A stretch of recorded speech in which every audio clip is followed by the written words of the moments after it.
ஆலயா cotton வேட்டிகள், ஷர்ட்டுகள், wedding celebration.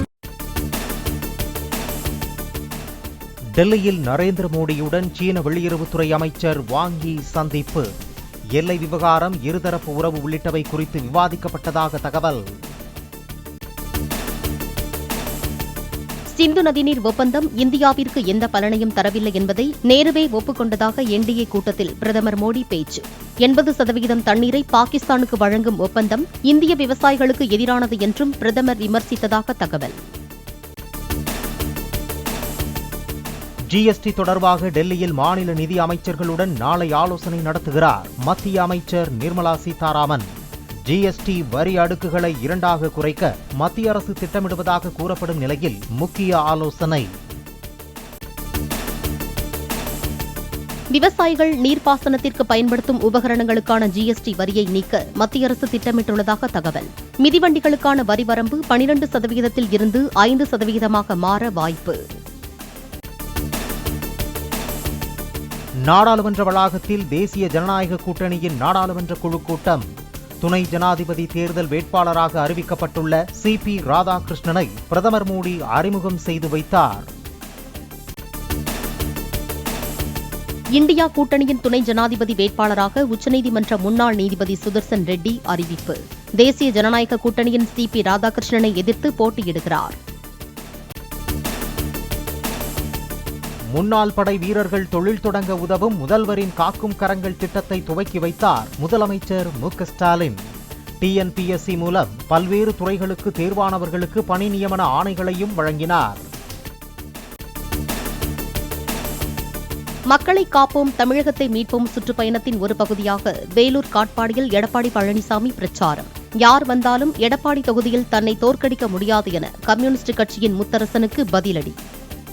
Communist கட்சியினுடைய தலைவர் திரு முத்தரசன் அவர்கள் ஒரு கூட்டத்தில் பேசுறார்.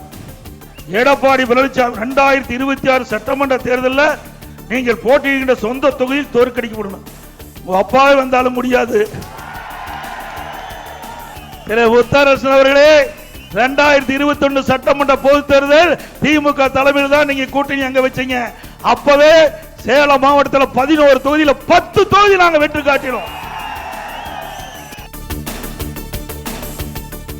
34 நாட்களில் 100 சட்டமன்ற தொகுதிகளில் பரப்புரை மேற்கொண்டுள்ள அதிமுக பொதுச் செயலாளர் எடப்பாடி பழனிசாமி 10,000 கிலோமீட்டர் தூர அளவுக்கு இபிஎஸ் சுற்றுப்பயணம் செய்திருப்பதாக அதிமுகவினர் தகவல். அதிமுக பொதுச் செயலாளராக தேர்வு செய்யப்பட்டதற்கு எதிரான மனுவை நிராகரிக்க கோரிய மனுவை தள்ளுபடி செய்த சென்னை நீதிமன்ற உத்தரவுக்கு தடை. எடப்பாடி பழனிசாமி மேல்முறையீட்டை ஏற்று சென்னை உயர்நீதிமன்றம் உத்தரவு. சென்னை செம்மஞ்சேரியில் நீர்நிலையில் காவல் நிலையம் அமைப்பதற்கு எதிர்ப்பு தெரிவித்து சென்னை உயர்நீதிமன்றத்தில் தொடரப்பட்ட வழக்கு. நீர்நிலைகளை பாதுகாக்க வேண்டிய அரசை சட்டங்களை மீறி செயல்படலாமா என தமிழக அரசுக்கு உயர்நீதிமன்றம் கேள்வி.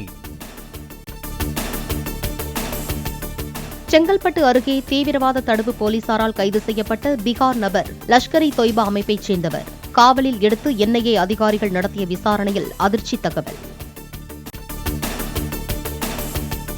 தன்னார்வ சேவையாற்றும் மருத்துவ பணியாளர்களை மிரட்டும் துணியில் இபிஎஸ் பேசக்கூடாது. அதிமுக கூட்டத்திற்குள் வேண்டும் என்றே ஆம்புலன்ஸை அனுப்பி திமுக இடையூறு செய்வதாக இபிஎஸ் கூறிய குற்றச்சாட்டுக்கு அமைச்சர் மாசு பதில். வேலூர் அதிமுக கூட்டத்திற்குள் ஆம்புலன்ஸை ஓட்டிச் சென்றது ஏன் என்பது குறித்து ஓட்டுநர் சுரேந்தர் விளக்கம். பெண் நோயாளி ஒருவரை அணைக்கட்டு மருத்துவமனையில் இருந்து வேலூர் அரசு மருத்துவமனைக்கு மாற்றச் சென்றதாக பேட்டி. வண்டி லெஃப்ட் சைடும் போக முடியல, பின்னாடியே பார்த்தோன்னா வண்டி சுகராக இருந்தது, பின்னாடியே ஆளுங்க இருந்தாங்க, அதனால என்னால் வண்டி திருப்ப முடியாதனால நான் அந்த வழி தான் பயன்படுத்தினேன். ஆம்புலன்ஸில் நோயாளி இருந்தாங்களா? இல்லை, நோயாளி ஏற்ற தான் நாங்கள் போனோம். நோயாளி வண்டியில் இல்லை, நோயாளி ஏற்ற தான் நாங்கள் போனோம். மதுரை பாரபத்தியில் நாளை மறுநாள் நடைபெறும் தாவேக மாநாட்டிற்கான பணிகள் 90% நிறைவு. விஜய் நாளையே மதுரைக்கு செல்ல உள்ளதாக தகவல். மதுரையில் வியாழக்கிழமை அன்று நடைபெறும் தாவேக மாநாட்டின் பாதுகாப்புக்கு 3500 போலீசார், 10 மாவட்ட எஸ்பிக்கள், 2 காவல் ஆணையர்கள், 35 டிஎஸ்பிக்கள், 80 காவல் ஆய்வாளர்கள் தலைமையில் பாதுகாப்புக்கு ஏற்பாடு. மதுரை தாவேக மாநாடு மேடையின் முகப்பில் அண்ணா எம்ஜிஆரின் படங்களுடன் கூடிய விஜயின் கட்டவுட்.